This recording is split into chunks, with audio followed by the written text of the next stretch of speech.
Ngayong araw ang 37th birthday ng kapamilya aktor na si Paula Avellino at hindi nabigo ang mga Kimbo fans dahil pinuno ni Kim Chiu ang kanyang IG stories ng pagbati kalakip ang mga larawan ng aktor at larawan nila na magkasama. Caption ni Kim, "Happy birthday boss, BS in nice guy, major in nonchalant, graduate of cool without trying. Wishing you many more birthdays, good health and smile like this. Enjoy your day, boss."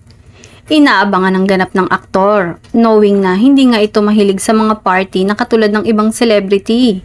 Inaasahan naman na magkikita sila ng aktres para i-celebrate ang kaarawan ng aktor. Kaya abang-abang ang mga netizens sa ayuda ngayong araw.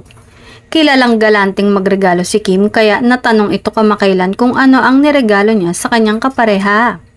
Ang hirap kasi nito bigyan ng regalo, say ni Kim.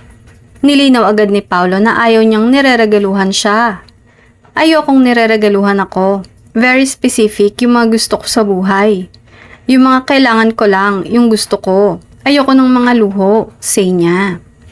Tila natupad naman na ang wish ni Paolo dahil ang gusto lang niya ay yung kailangan niya lang sa buhay at mukhang si Kimi na yon.